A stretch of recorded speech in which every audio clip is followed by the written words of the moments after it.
I grew up on a dairy farm at Highclere. It's about 20 kilometres inland from here. It was a mixed dairy farm, so we cropped, and my father had contracting equipment, so we had a dozer and a tractor and things. So we grew up working on equipment and doing things on the farm. I think my father gave us a hell of a grounding, but I left school when I was 14. I only went to an area school to year 9. So, a lot of the education I got was either growing up in a business environment with my father or the School of Hard Knocks along the road. And I started an apprenticeship in 1966 and worked for William Adams, the cat dealer. And it's ironic that we got to buy the cat dealer in 1987, so probably 20 years later, which is, I suppose, once I started to work for William Adams and work on cat equipment, I had a dream of owning a cat dealership. Never did I dream I'd get the opportunity to own the cat dealership where I lived. So I worked with William Adams for quite a period, and I did what a lot of Aussies do. I went walkabout overseas and visited a lot of cat facilities in 1973-74. Worked for Fitting Tractor for a year up in British Columbia in Canada. Worked mainly in the forest industry up there, a little bit in the mining. But when I come back, I had an itch to do something for myself. And, I first just had an old Dodge Ute that I used to use for field service, and I worked at Renison. I did a project up for gunpowder copper in Queensland and modified some loaders to go underground there. But, for the first year or two, I just worked for myself and then got a couple of extra people together, got a shop. I started work on my father's farm, and if you looked at where we modified 4 769s to go underground, you wouldn't believe it could be done in the shop. So we bought second-hand 769Bs and cut them up to go underground. And then, of course, that led us to buying partial 769Ds new from Caterpillar, and then building them up from just a chassis and a powertrain to what we wanted. In 1975, we started to modify cat equipment to go underground. And when I say modified, we converted wheel loaders to side seating, and we lowered trucks and did all sorts of things. But we also bought partial machines from Caterpillar and built man lifts and bar and down machines and personnel carriers and explosives handlers and all sorts of support vehicles. I think about 1983 we built probably our first machine we built from the ground up, which was a 14-tonne truck that we built for Agnew Mining in Leinster. And it was really the first time that we moved out of Tasmania. Before that, we really had King Island Cheerlight and Renison were two customers that supported us, and if we were going to put another machine from another customer in our shop, we actually used to go and ask Renison and King Island before we did it. But we had a couple of other customers here, Aberfoyle Resources. But one day you think you're very comfortable running with just two nice customers, and you work along, and all of a sudden King Island Cheerlight got into trouble and disappeared, and it took 50% of our workload. And we'd always been approached by mining companies around Australia to do work for them, and we'd always turned it down because we had enough work for what we were doing. So when that happened, we decided that we would take on some work from interstate, and so our first contract was with Agnew Mining for those little trucks, and they were a pretty special truck. They needed to be perfectly balanced in the cage, unladen and laden, because they did the development work on all of the plats and the tunnel development out from the shaft. And then later they had to be converted into 17-tonne trucks. It was a complex design, but we won the contract for 4 of them. And that really opened, I suppose, a broader Australian market for us. Back then we used to deal direct with customers, and, gradually as time went on, we started to build, we basically built the first 2600 and sold that to Agnew. And then we started from the ground up with a tender down at Aberfoyle Resources or at Kew River. They come to us with a spec to build a machine that was the size of a 913. So really a machine that would work in a 3x3 tunnel, but would carry 15 tonne. And I suppose we say in our lifetime we've done a lot of things because we didn't know we couldn't. So we had a crack at designing a machine that was really a 913 size machine that was about a 6-tonne machine to see if we could get it to carry 15 tonne. And in the finish we said we couldn't. The best we could do was 10 tonne. I remember Grant Brock at the time said, well, that'll do, 10 to that.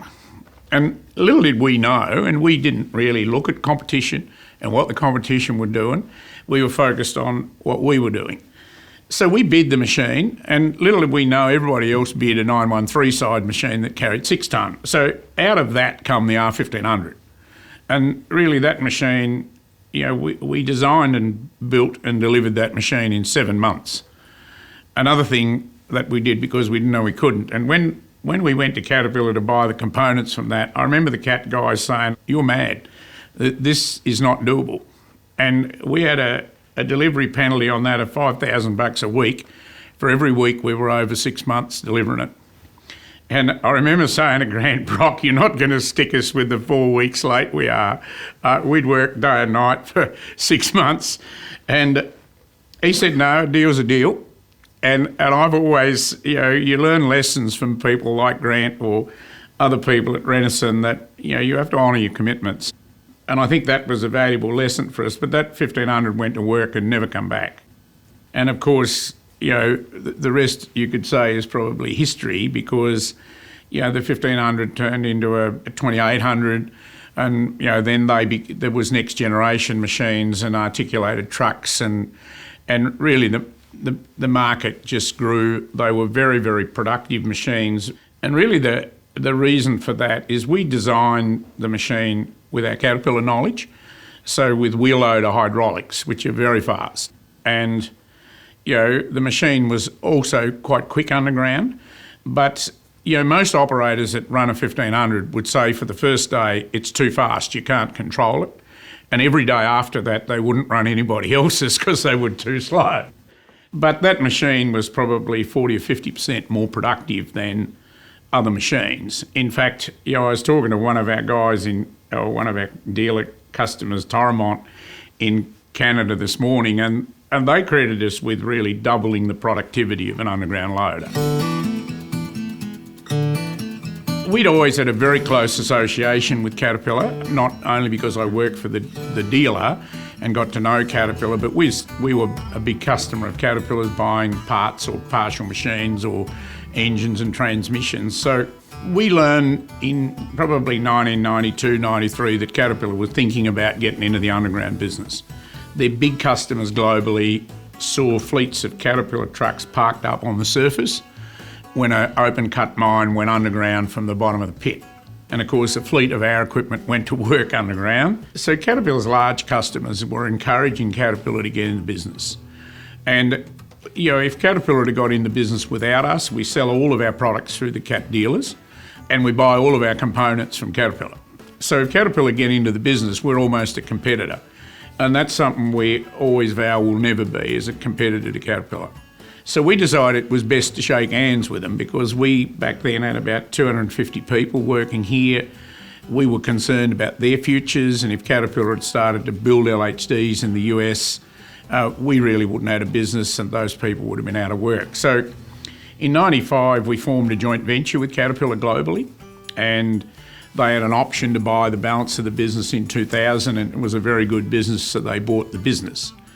So then Caterpillar run the business for 16 years and decided probably there was discussions before that about them relocating from Burnie, and we always managed to convince Caterpillar that this was the best place to do what they were doing. But, in Burnie, Caterpillar got up to 850 employees and built 500 machines a year. And we got some very, very good lessons out of that. We used to build about 250 machines a year. And, the assembly process of those, we worked 2 10-hour shifts and a shift on Saturday. Caterpillar on the same footprint built 500 machines a year in one shift, a 5-day week. Now that's a 4-fold improvement, and we thought we were very efficient.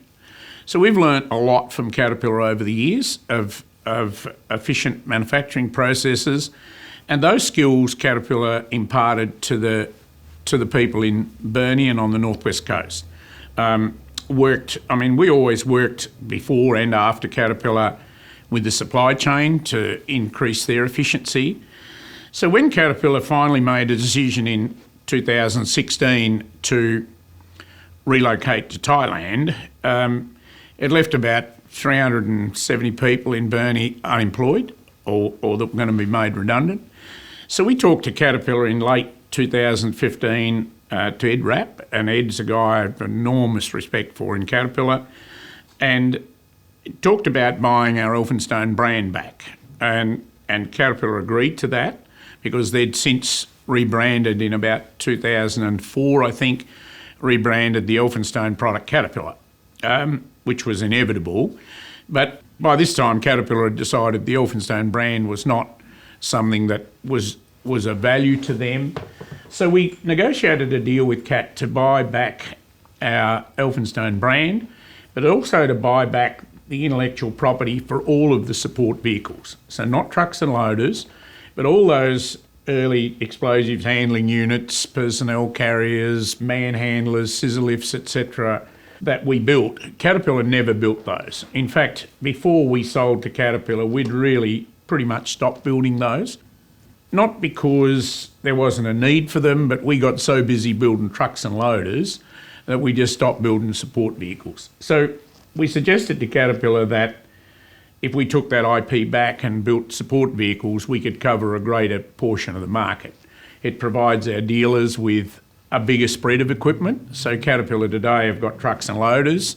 Now we're starting to provide dealers with all of those support vehicles. The reason for us, I suppose, doing this was there was 370 people here, highly trained people by Caterpillar. There's a supply chain that had been built up over 40 years.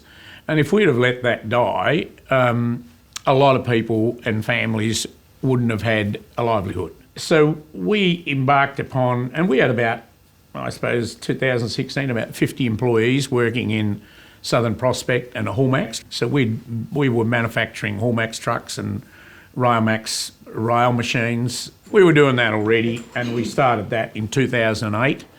And because we knew at some point Caterpillar would probably relocate from here, we wanted to be prepared. You know, if Caterpillar never relocated, well, then we were utilising the supply chain and building more product and providing more jobs and employment here. But when Caterpillar decided to move, we merged a number of businesses together. So our Railmax business, our Hallmax business, and the new business that we were starting. And we also, back then, we bid a military contract, Land 400, which we weren't successful with.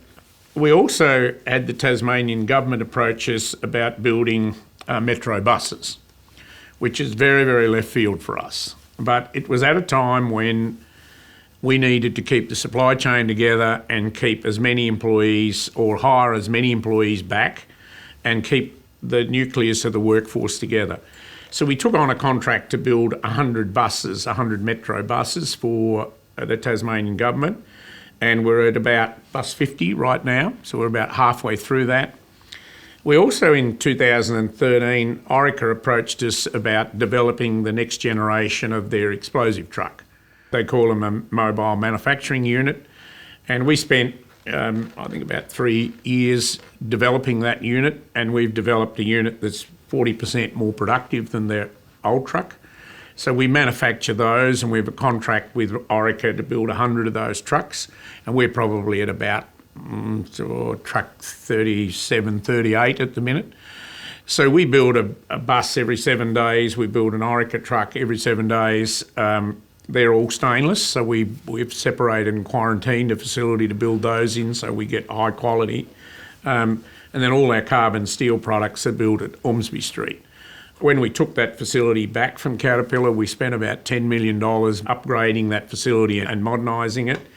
And that facility is designed to build economical quantities of one in any order. So we can have on the assembly line there 7 different machines, and they move 7 times in the assembly process, so they index the line. And that really is a massive logistical exercise to have the right parts at the right place at the right time. But the people that Caterpillar left behind here have been instrumental in pulling all this together. It was about 16 years year before last, when we were at Mine Expo. So we had one of our first products at Mine Expo, and I thought that, we'd have been long forgotten about. And I spent the whole time at Mine Expo on the stand talking to people that I knew 20 years ago that were still in the industry. People that work in this industry tend to stay in it. And it's not uncommon with other industries, but the underground mining industry, people make a lifetime career of underground mining, and across the world they stay. They move around the world, believe it or not, and your reputation moves with those. But I've said to Kelly and Adam, a reputation's extremely valuable, because if it'll stay and stick around for 16 years when you're not in the business, then that's a really, really valuable thing for us, as we get back into this business going forward. Well, I heard that recently. It takes 20 years to build a reputation and one day to destroy it. Yeah, one deal. Yep. So you've always got to be mindful of that, and your people have got to be mindful that a reputation is everything. I've got an old customer up in Horsham who once said to me, and he's an older guy than me by a long way, and this is back maybe 10 years ago or 15 years ago. He said to me, "Son, what are the three most important things in business?" And after I'd thought about it for a long time and sort of I said, "Well, what are they?" And he said, "It's integrity. Integrity and integrity. That's all that matters in business." And I absolutely agree that you've got to keep your word at all cost. And it's cost us a lot of money over the years to keep our word. Sometimes you make dumb decisions, but you decide you're going to do something, well, then you have to honour those commitments. And it doesn't matter how much it costs, you just do it because that's what it takes. And you've got to support your product, because, when you sell a product to a customer's got to get value from that product. And if they get more value from your product than they do your competitors, then that's what sets you up for a successful business. And I know, many machines we sold for, 50% price premiums over our competition. At Henderson Mine in the US, where we exported our first machine overseas to Henderson. They had 40 machines there producing 38,000 tonne a day of molybdenum. In the finish, we replaced that fleet with 10 machines and increased their production. Now, if you think about the massive infrastructure and cost that they saved, now it was just it was a mine built for our machines. The machines in the finish were cycling every minute. They were basically pulling from a draw point in a block cave mine and putting the material down an ore pass. So fast hydraulics and machines, a transmission that shifts on the go, those things become really critical in those environments. And it's the first time where I saw hot seat changes of operators. Where an operator after 2 hours was fatigued to the point they had to come out of the loader and put somebody in to keep up the productivity.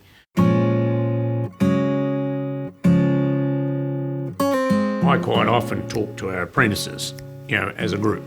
And, they're young people that are, between usually 16 and 20. Sometimes they're a little older these days, but you ask them, how do they choose where they do business? Now, for a start, they say, well, we don't do business. I said, well, where do you get your haircut? Where do you go to buy fuel? Where do you go to buy a meal? How do you choose that? And, then I set about writing up on a board as many things as they give you before they get to price.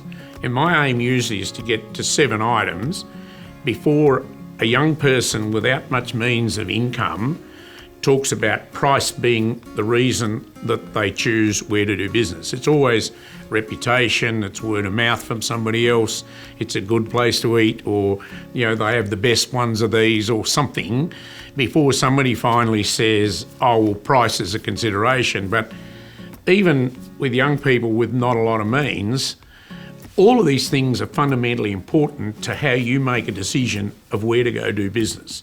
And they're the fundamental rules of anybody in any business. If you then serve your customers well and meet all of those needs And it's not about price. We think about building the best product. What do our customers really want? And what are our customers willing to pay for?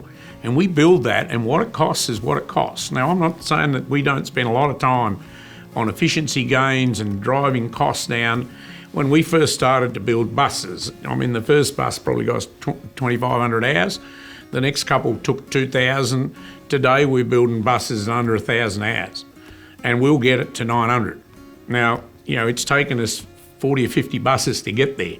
But every day is about driving waste out of your business and being more efficient at what you're doing. Reduce the process, shorten the process.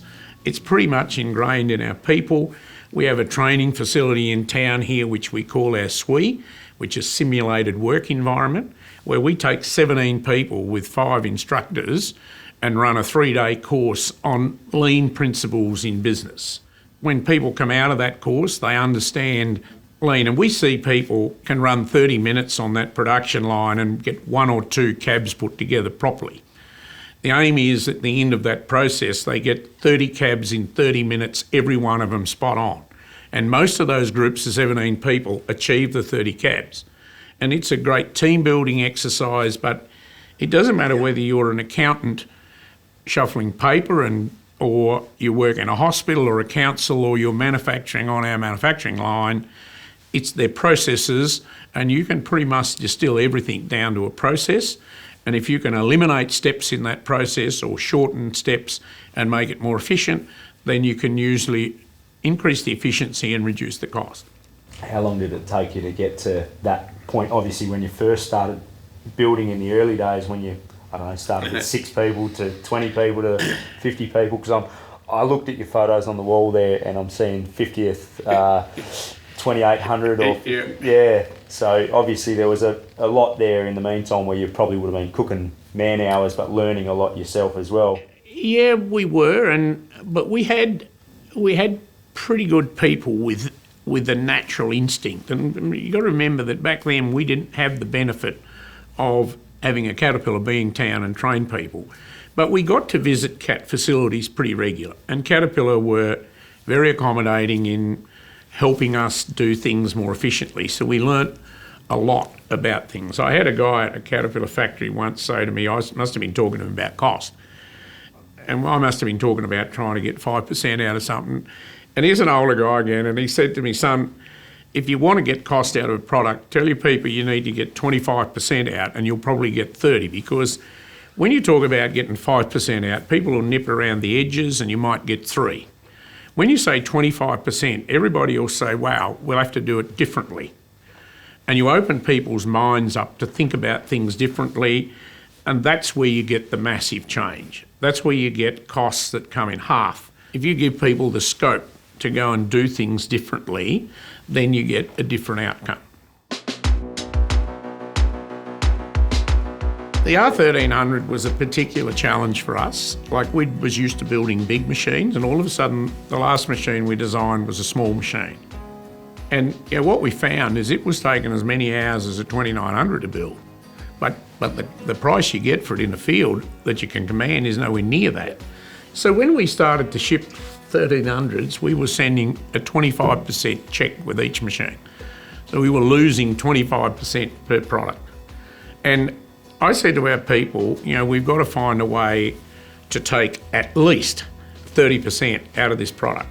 We have to find a way to build this machine with all the modern technology in it that we need and still get the cost out. And to those team of people's credit, they went away, and now we didn't get it all at once, but that machine had electronics on it. In fact, what we found out of that, we could do things electronically cheaper than we could mechanically.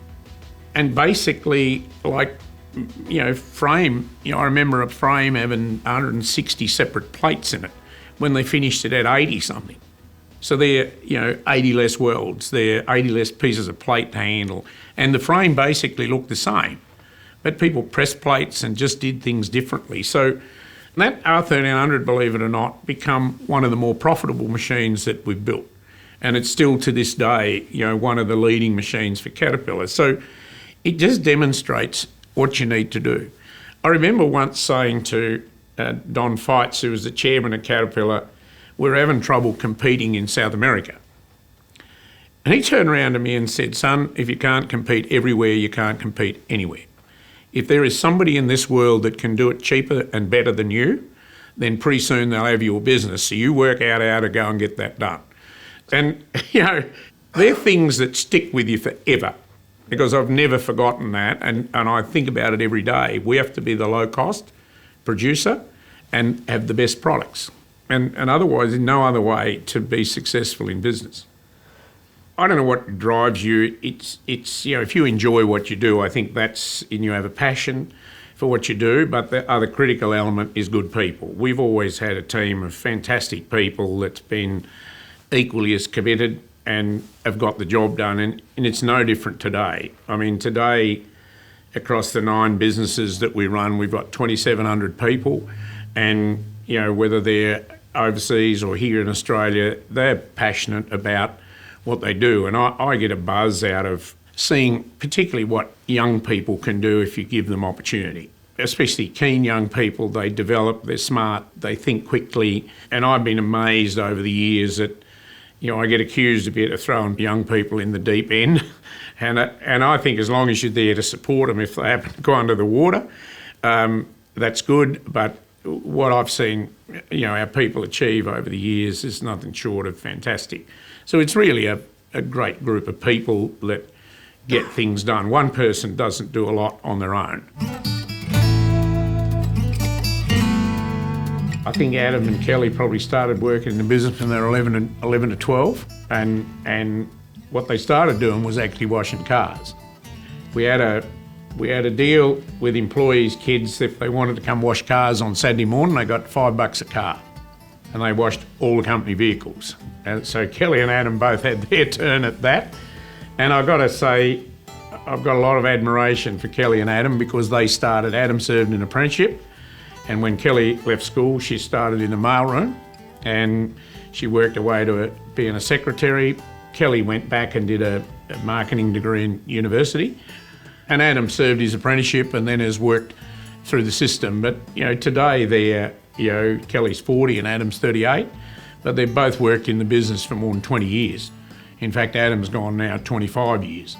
So they're an integral part of the business, because I'm a great believer in generational businesses, but it's not easy.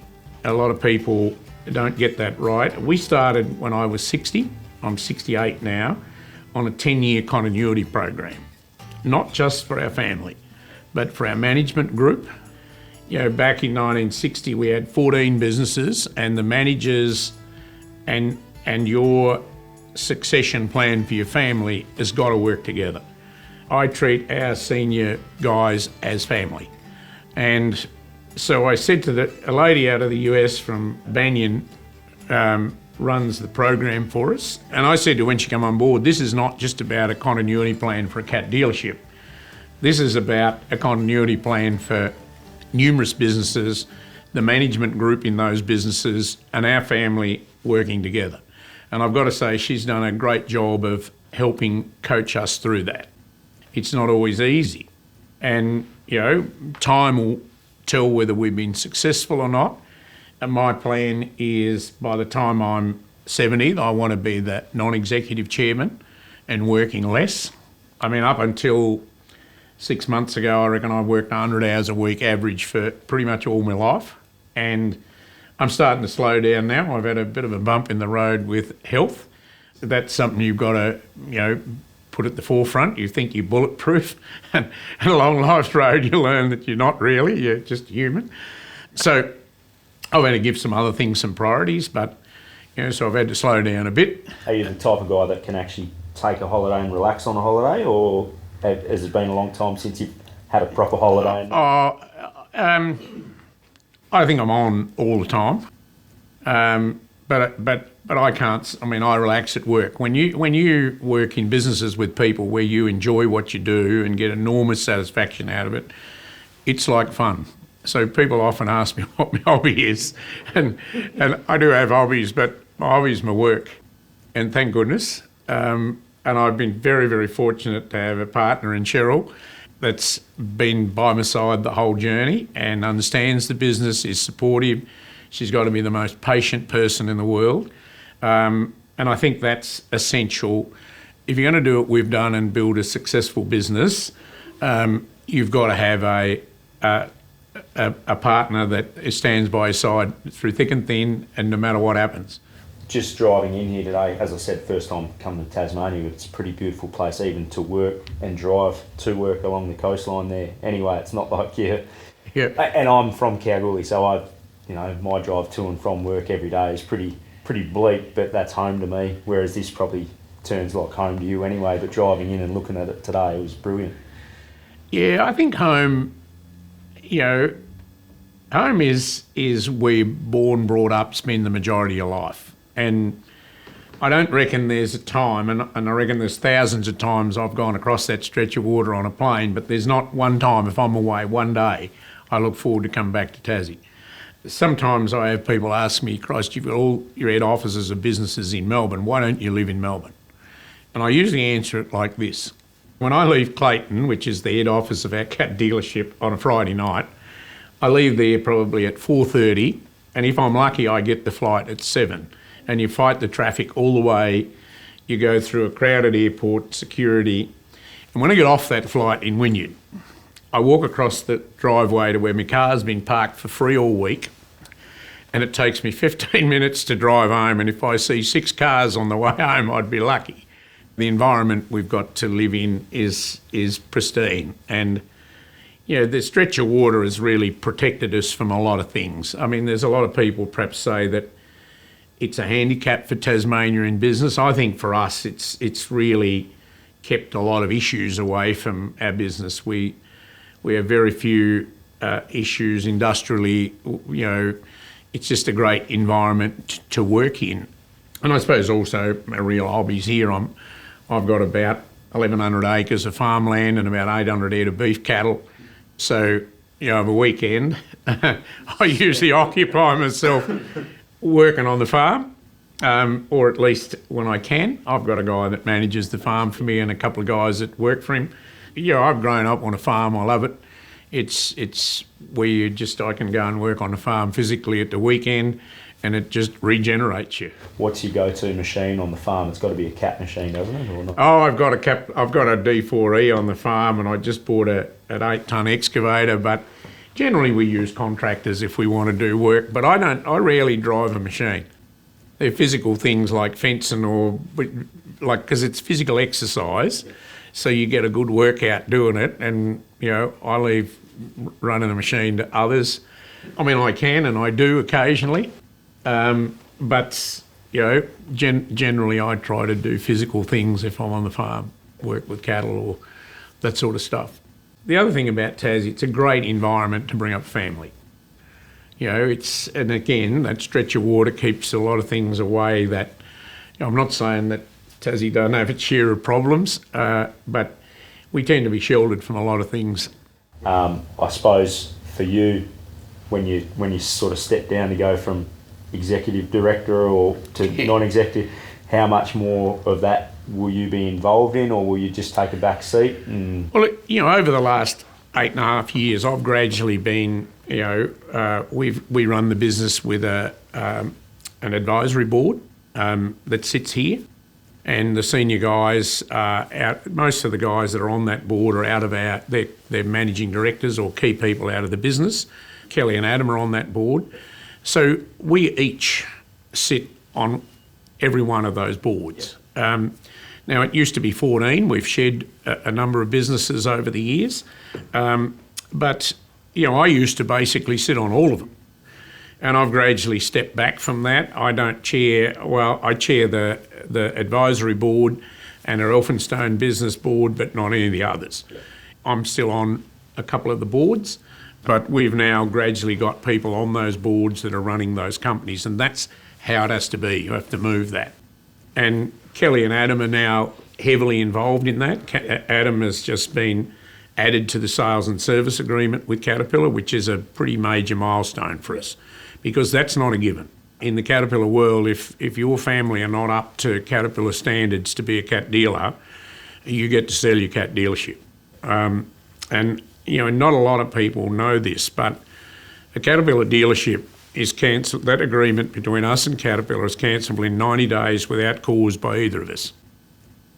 So when you think about the hundreds of millions of dollars that are invested in Cat dealerships, they're invested in those dealerships because we want to be together. And that's the best way to have a relationship, is that you're not forced to be together. You want to be together because it's good business to be together. So when it comes time to the next generation in a Cat dealership, Caterpillar vet, and I'm talking about heavily the next dealer principal, because you have to meet Caterpillar's expectations, and that's not for 10 minutes. They expect you to be a good Caterpillar dealer for 30 or 40 years. So fortunately, Adam has now been added to the dealer agreement, so he's a joint dealer principal with me now, and I'll gradually hand that over to Adam in the next couple of years. So we're in a handover phase with that now, and Adam basically sits at the top of our group of Caterpillar companies, and Kelly basically sits in the head of the balance of the businesses. So that's essentially how we've set this up over a long period of time. So we'll gradually transition to those, and hopefully we'll be successful. I've got great admiration for families that can pass businesses from generation to generation. I think it says a lot about the family. So today we've got about 300 employees. So it's been a very rapid increase from 50 in 2016. Our daughter Kelly runs our manufacturing business, and she's got a tiger by the tail.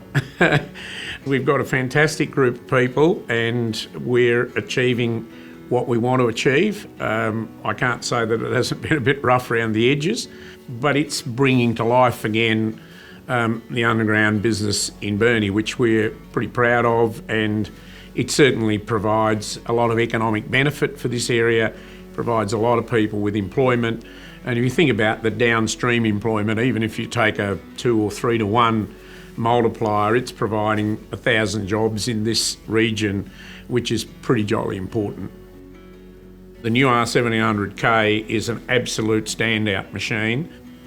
I mean, the latest AD60 is a pretty damn good truck and will now compete with the other trucks. I think we lost our way for a bit. So I've got great faith in where Caterpillar's going. I mean, we move away from underground mining. The next gen excavator that we've just released, you know, that really is a head and shoulders above other excavators. Now they'll catch up, but I think with the resources Caterpillar's now putting into the underground business, you know, I'm not concerned about where we'll be in a few years' time, whether it's battery electric, you know, the Tier 4 machines now. We just started a bit late, but we'll keep the other guys pretty honest, I think.